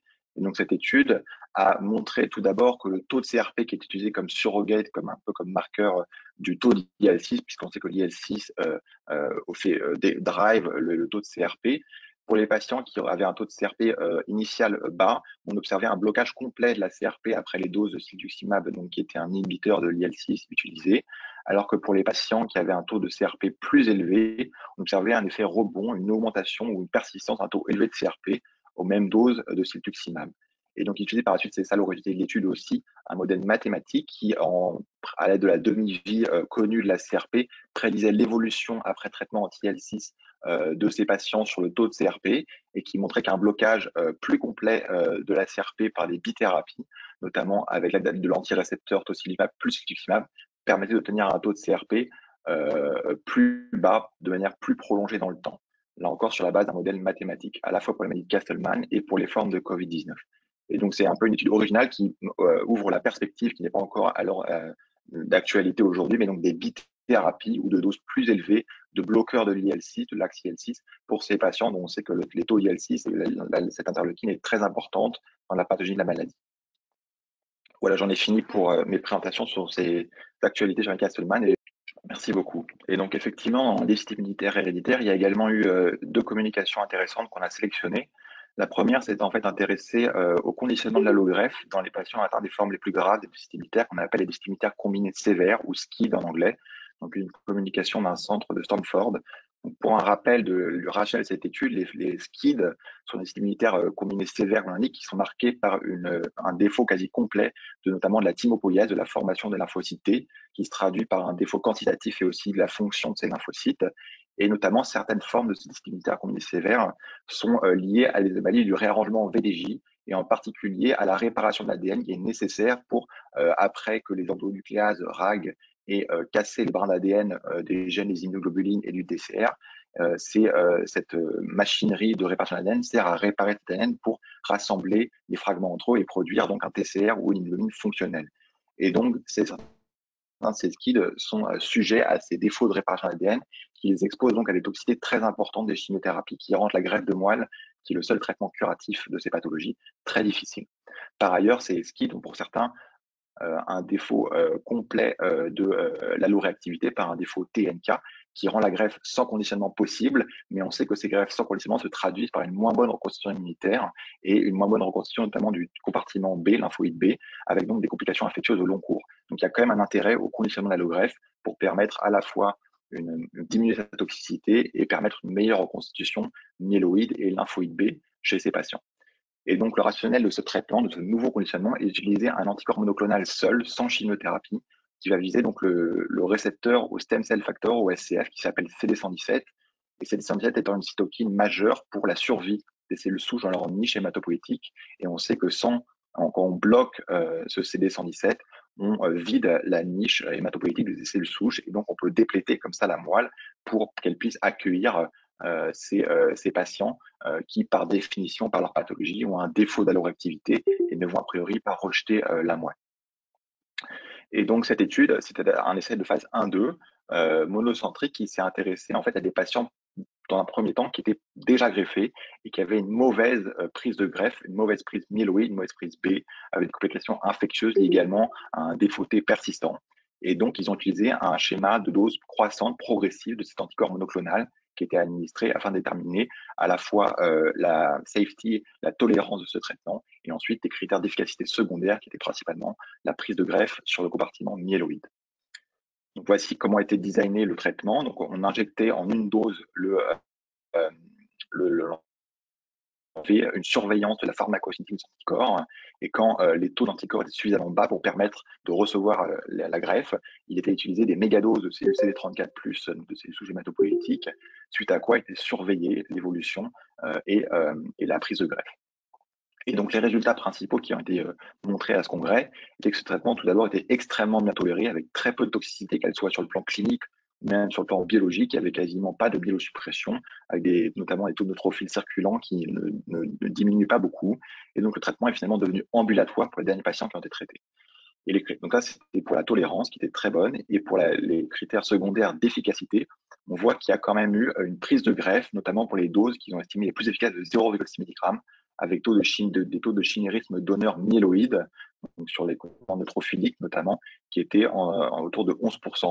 Donc il y a bien sûr un faible nombre de patients, je ne l'ai pas dit, mais 12 patients traités, mais on voit qu'il y a quand même une prise de greffe avec ce traitement qui n'est pas totale, mais ici ce qui recherche, c'est principalement, comme j'ai dit, à la fois, c'est surtout la reconstitution des compartiments immunitaires B et T avec une correction de l'anomalie génétique. Donc on peut supposer qu'il n'y ait pas forcément besoin d'un chimérisme complet, et c'est d'ailleurs ce que montraient les résultats biologiques secondaires de la reconstruction des lymphocytes CD4 naïfs, qui augmentaient, qui étaient ici, vous voyez, avec des chiffres satisfaisants chez la majorité des patients. Et surtout, sur le plan clinique, on a vu pour quasiment tous les patients qui obtenaient un chimérisme significatif, une amélioration des symptômes cliniques d'infections persistantes avec des patients qui avaient des infections chroniques, notamment des entérovirus ou des infections urinaires, et un arrêt de la supplémentation en IgIV qui a été rendu possible par cette nouvelle greffe conditionnée par l'anticorps. Le seul bémol à ces résultats, c'est que chez certains patients, et en particulier chez les patients qui avaient un skip par défaut, par mutation de la chaîne gamma-C du récepteur ALIL2, on observait une absence de prise de greffe qui était mal expliquée par les auteurs, qui est paradoxal aussi parce que ces patients ont vraiment une alloréactivité qui est nulle par un défaut complet des cellules T et NK, mais ils n'avaient pas observé de prise de greffe chez ces patients. Donc la conclusion de ces premiers résultats était qu'il n'y avait pas de toxicité notable et donc un traitement qui était bien toléré, le anticorps anti-CD117 comme seul conditionnement de l'allogreffe pour les patients atteints de SCID, des résultats prometteurs en termes de prise de greffe myéloïde et du bénéfice clinique qui était établi. Et donc ils sont en train de passer à la deuxième phase de l'étude qui va être de greffer des patients en première intention, des SCID nouvellement diagnostiqués qui vont recevoir comme première greffe, pour leur première greffe, ce conditionnement nouveau. Une deuxième étude dont je voulais vous présenter brièvement les résultats également concerne les résultats à long terme de la thérapie génique qui a été, pour lesquelles les déficits héréditaires ont été une des premières pathologies sur lesquelles elle a été utilisée, et notamment le syndrome de Wiskott-Aldrich, qui, comme vous le savez, est caractérisé par des mutations du gène WASP situé sur le chromosome X, qui induit non seulement le symptôme qu'on connaît, qui sont la thrombopénie des microplaquettes et de l'eczéma, mais surtout un déficit immunitaire par un défaut d'homéostasie de la lymphocyte T. Et ces résultats, qui étaient les long termes, avec un surveillant de 8 ans chez ces patients traités par thérapie génique, 8 patients au total traités entre Paris et Londres, montraient des résultats persistants, très prometteurs et très satisfaisants, avec une persistance d'une très bonne reconstitution immunitaire sur le taux de lymphocyte C3, une persistance du vecteur, c'était un antivirus du gène médié par le vecteur, à un taux satisfaisant et de manière stable, surtout sur les mois ayant suivi la thérapie génique, et bien sûr une réexpression de la protéine WASP qui avait permis une amélioration clinique chez ces patients. Ici, vous avez des figures qui vous présentent une restauration de la synapse immunologique entre un lymphocyte T et sa cible, qui était restaurée ici post-thérapie génique chez ces patients. Et on avait également une reconstitution de l'expression de la protéine WASP, une diminution des symptômes hémorragiques. Le seul bémol était qu'il n'y avait pas de reconstitution parfaite du taux de plaquettes, qui n'était pas normalisé, comme vous le voyez ici chez tous les patients, mais l'amélioration clinique des événements hémorragiques laissait supposer que l'augmentation de la protéine WASP, de son expression, suffisait à apporter un bénéfice à ces patients traités par thérapie génique. Voilà, c'était ce qu'on voulait vous rapporter sur le déficit immunitaire à ce congrès, et je peux laisser maintenant laisser la parole au docteur Malawi. Merci, je prends donc la parole. J'espère que vous m'entendez bien. On a une petite minute pour discuter de ces éléments. Et merci beaucoup à Antoine d'avoir fait ce très gros travail de synthèse. Effectivement, l'ASH n'est pas non plus le congrès où on parle beaucoup de déficit immunitaire, mais là, vous voyez que 50 ans, ou 53 ans précisément, après la première allogreffe efficace dans les déficits immunitaires en 1968 aux États-Unis, qui concernait les SCID et les Wiskott-Ulrich. Donc voilà, l'histoire se répète avec des thérapeutiques innovantes. On a vraiment la sensation d'avoir des progrès thérapeutiques extrêmement intéressants. On voit bien pour les patients avec un SCID, donc un déficit immunitaire combiné sévère, chez qui la greffe reste encore extrêmement difficile chez certains patients, en partie liée à la toxicité de la chimiothérapie de conditionnement pré-greffe, et notamment dans les SCID, par défaut de recombinaison VDJ ou par fragilité de l'ADN. On voit que là, sans aucune molécule de chimiothérapie, mais avec des anticorps monoclonaux, on a des résultats extrêmement intéressants et prometteurs, en tout cas dans cette étude de phase 1-2, et qui va donc s'étendre chez les patients primo-diagnostiqués. Donc c'est vraiment très intéressant, et je pense que dans les prochaines années, nous en entendrons beaucoup parler. On verra quelle place ça pourra prendre ensuite pour chacun de nos patients. Et pour la thérapeutique par donc thérapie génique, l'antiviral Wiskott-Ulrich, on est également là aussi sur 8 patients avec un suivi à long terme de manière qui est extrêmement intéressant aussi, et qui n'est pas certes de 30 ans ou de 40 ans, mais qui commence à faire maintenant pour les premiers patients inclus, avec une excellente tolérance, un profil d'insertion tout à fait safe, et une efficacité, y compris dans ce beau papier avec des études biologiques de synapses immunologiques extrêmement intéressants, quand bien même le marquage intracytoplasmique de Wiskott-Ulrich protéine n'est pas de 100%. On a une efficacité clinique satisfaisante sur les signes hémorragiques, sur l'eczéma, sur les manifestations inflammatoires et dysimmunitaires. Et donc, évidemment, le suivi au long terme se poursuit, est absolument nécessaire, mais voilà, c'est une thérapeutique d'avenir. Donc, encore une fois, merci Antoine. Merci beaucoup. Donc effectivement, à propos des histiocytoses, à ce congrès de l'ASH, il y a principalement une communication que vous avez sélectionnée sur l'histiocytose languérantienne, qui est donc caractérisée par l'histiocytose par une prolifération clonale d'histiocytes au niveau des tissus, et avec notamment des atteintes osseuses, lytiques, des atteintes pulmonaires kystiques, et parfois des atteintes neurodégénératives ou de masse tumorale au niveau du système nerveux central. Ces histiocytes qui sont caractérisés par un phénotype particulier que vous voyez ici, CD1+, avec l'expression de la languérine, mais surtout on l'a découvert, et ça va être le sujet de l'étude qu'on va vous présenter, par des mutations somatiques de la voie des MAPKINA, de la voie de BRAF, pardon, avec notamment des mutations récurrentes justement de BRAF qui sont présentes dans 60% de ces patients, et pour la plupart de ceux chez qui on ne retrouve pas de mutation de BRAF, des voies de gènes d'aval, principalement, notamment de MEK.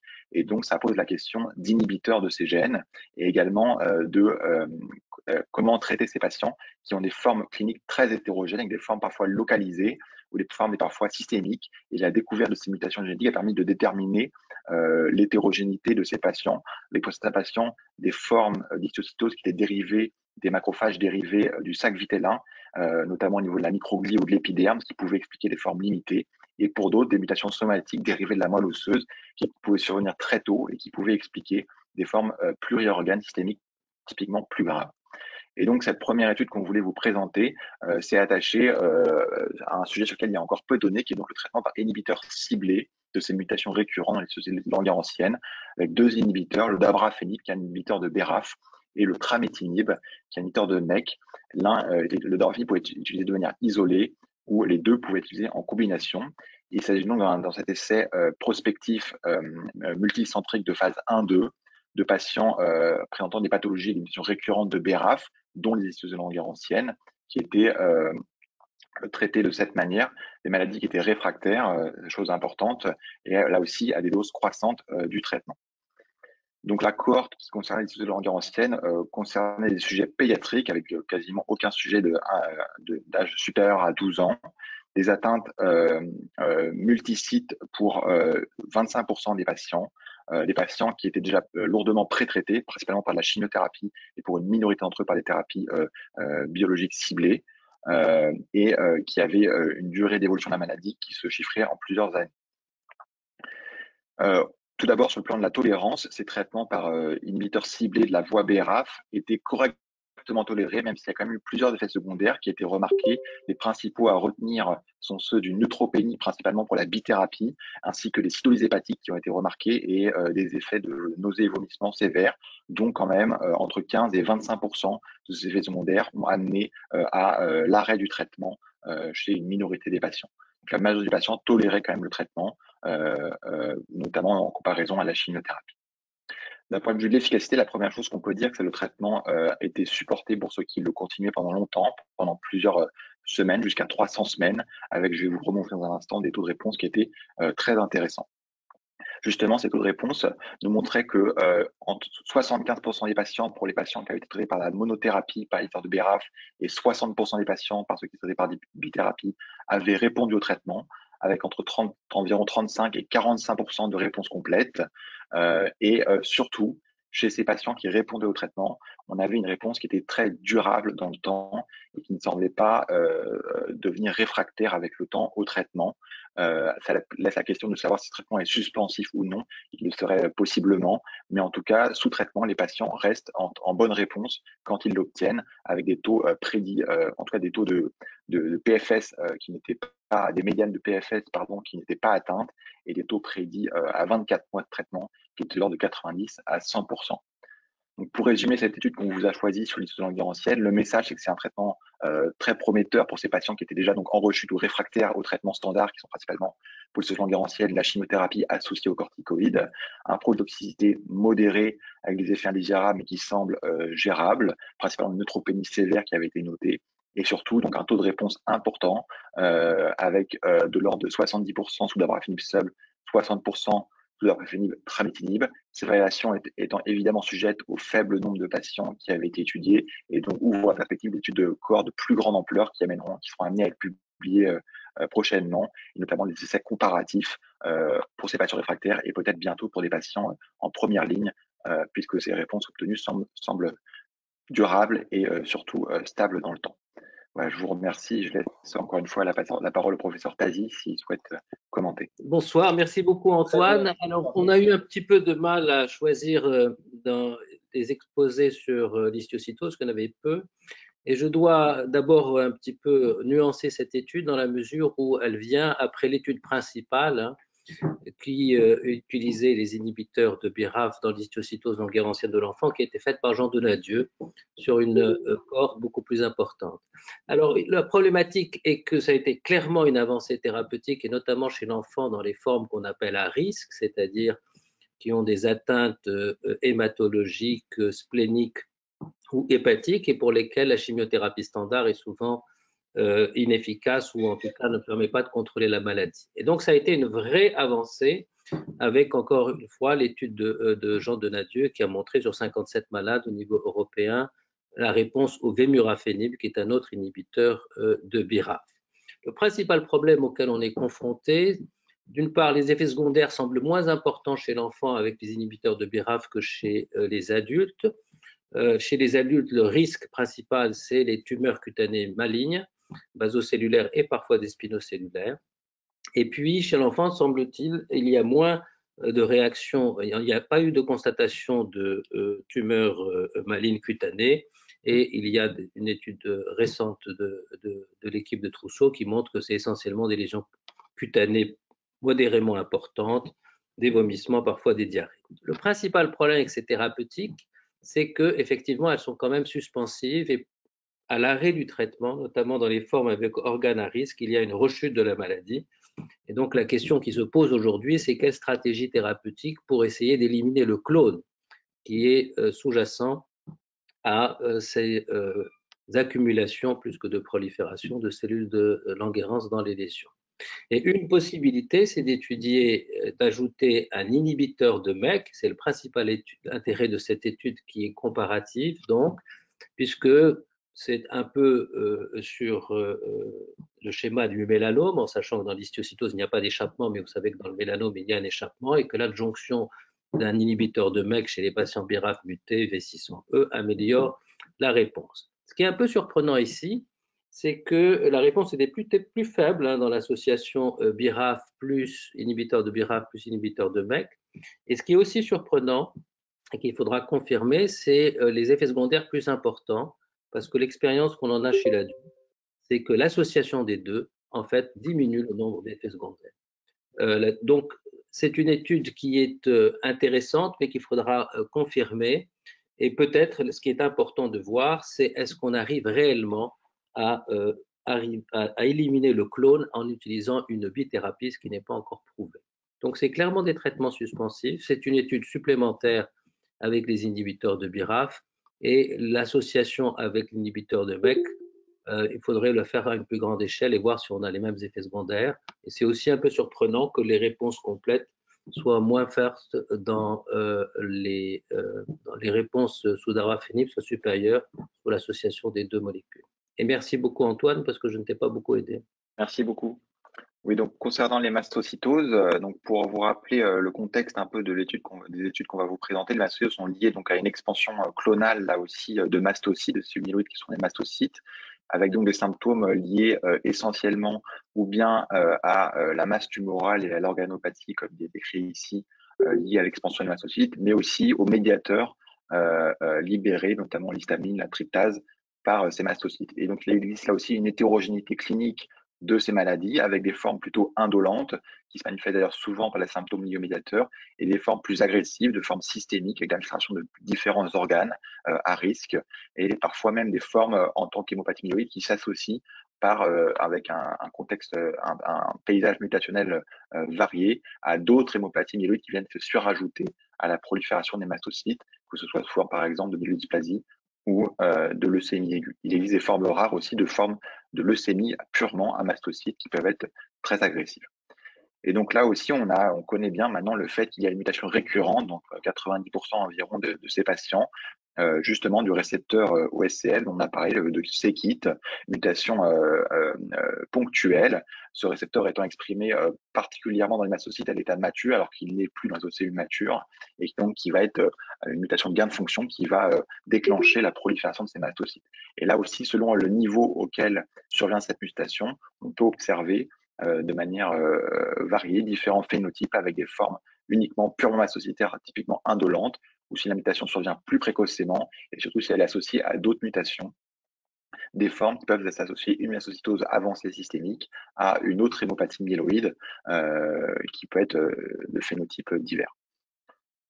Et donc, l'étude qu'on va vous présenter reprenait en fait les résultats et l'analyse justement de l'évolution à long terme, notamment sur le point de vue moléculaire, de patients qui étaient traités par un des nouveaux inhibiteurs ciblés de ce récepteur, de cette tyrosine kinase qui est mutée, qui est c-KIT, qui s'appelle l'avapritinib, qui est un inhibiteur particulièrement spécifique de c-KIT par rapport aux inhibiteurs qui avaient été publiés et utilisés préalablement, tels que la midostaurin.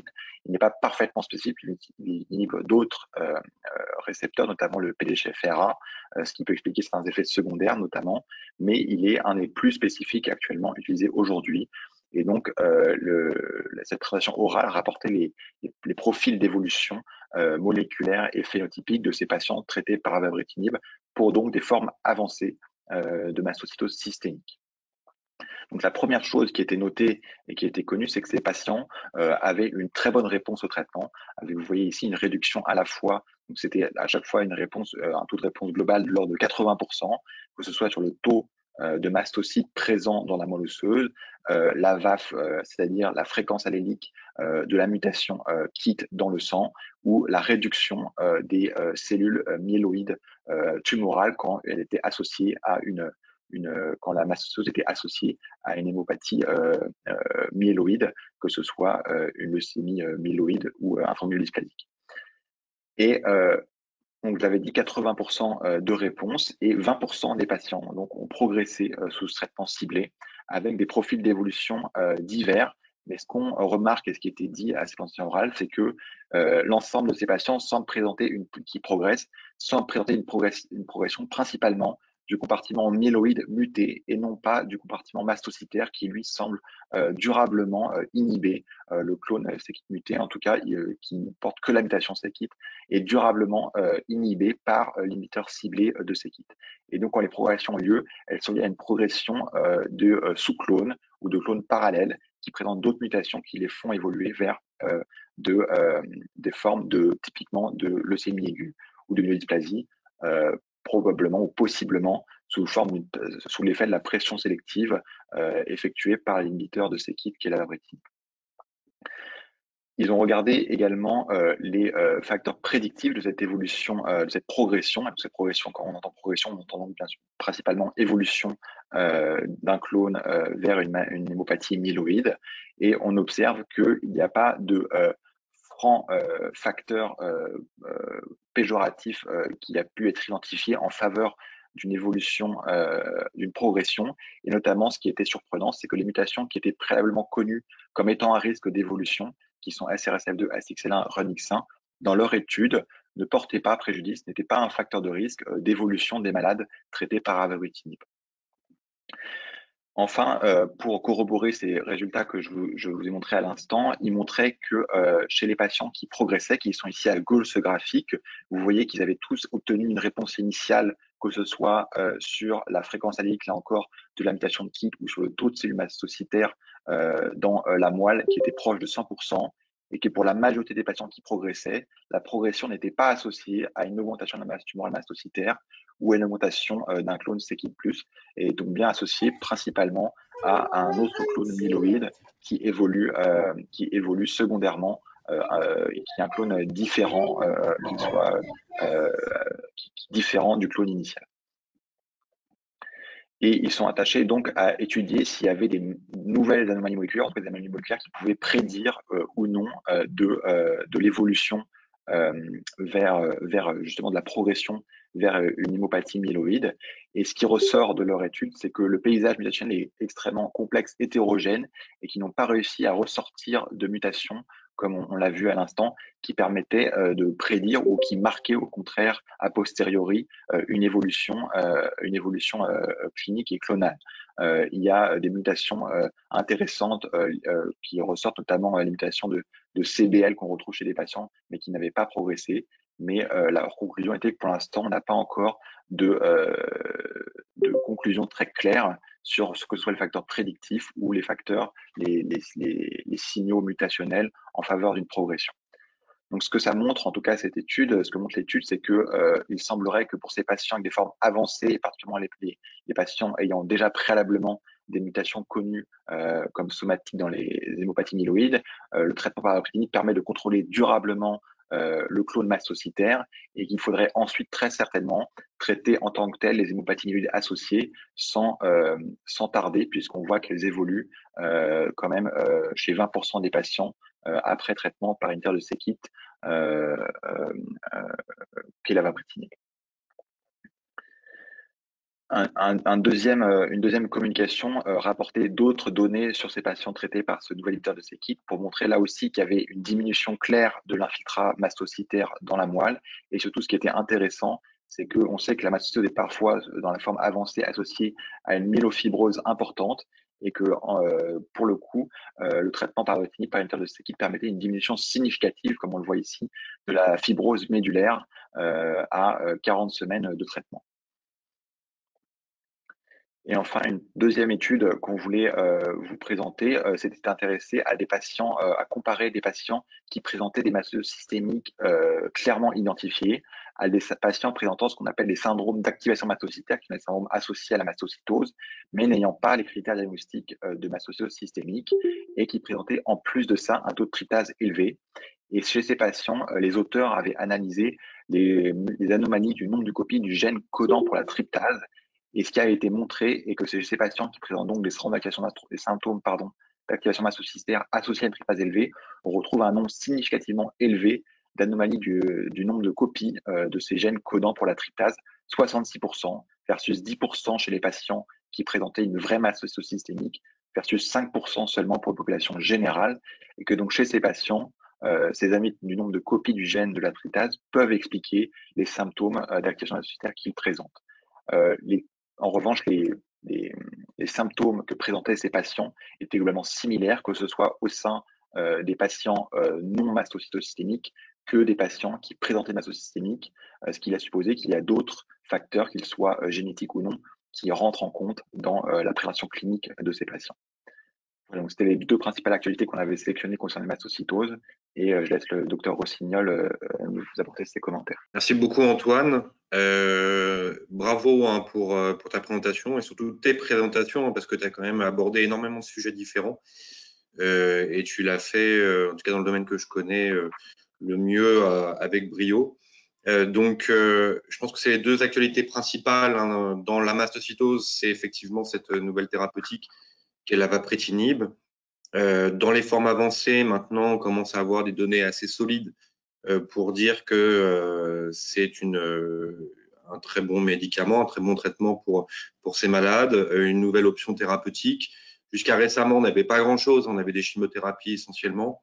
Il y a eu la midostaurin, comme tu l'as cité, qui était intéressante parce que voilà, elle pouvait avec un agent seul, un ITK, avoir un taux de réponse global qui était chez une majorité de patients, mais il y avait quand même un certain nombre qui rechutaient. L'avapritinib, il est intéressant parce qu'on obtient des rémissions complètes qu'on n'arrivait pas à obtenir auparavant. Donc probablement chez un certain nombre de malades qu'on peut greffer une greffe dans des meilleures conditions. Chez d'autres malades, peut-être une réponse prolongée. Deux choses, c'est que il y a quand même des effets secondaires avec ce médicament, notamment il y a eu des événements hémorragiques au niveau cérébral. Donc, ce sont des effets secondaires qui peuvent être potentiellement très graves, qui n'ont pas été observés lorsqu'on a sélectionné les malades, au-dessus de 50 000 plaquettes, voire au-dessus de 100 000 plaquettes à l'heure actuelle. Donc voilà, donc on ne pourra pas l'utiliser chez tout le monde. Donc, il restera une place pour d'autres thérapeutiques. Donc, ça, c'est une première chose. Une autre chose, mais qui est plutôt là très positive, c'est ce que tu as montré, c'est-à-dire le taux de monocytes ou d'éosinophiles qui diminue. Et ça, c'est vraiment très intéressant parce qu'on a l'impression qu'on agit sur les deux composants, le composant de la LMMC, de la monocytose en tout cas, et de la LMMC en règle générale. La LMMC, c'est la première hémopathie associée aux mastocytoses. Il y a vraiment un lien entre les deux. On ne comprend pas encore très bien. On sait qu'en tout cas, les LMMC sont plus fréquemment mutées CBL alors qu'elles sont associées aux mastocytoses. Donc probablement que cet enrichissement pour la mutation CBL chez les patients répondeurs était peut-être lié au fait que ça soit des LMMC, mais ça reste encore enfin, c'est des petites séries, ça reste encore à déterminer.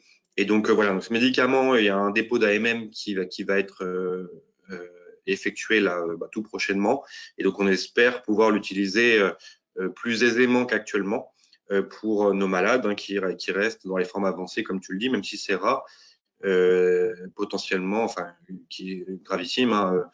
Donc voilà. Et, deuxième topo, deuxième abstract sur l'hyperalpha-tryptasémie. Je pense que c'est quelque chose qui est assez pour nous. On pense que c'est vraiment majeur. Cette entité, c'est 5% de la population générale, donc c'est très fréquent. Et au final, ce qu'on s'aperçoit, c'est que chez les patients, sur 5% de la population générale, un taux de tryptase un peu plus élevé que les autres. Au final, il n'y a pas forcément de phénotype pour ces 5% de la population générale. Cependant, lorsqu'on regarde chez les patients qui ont une mastocytose, on voit que lorsqu'ils sont porteurs de ce polymorphisme, on va dire, eh bien, ils vont beaucoup plus d'anaphylaxie, notamment d'anaphylaxie grave.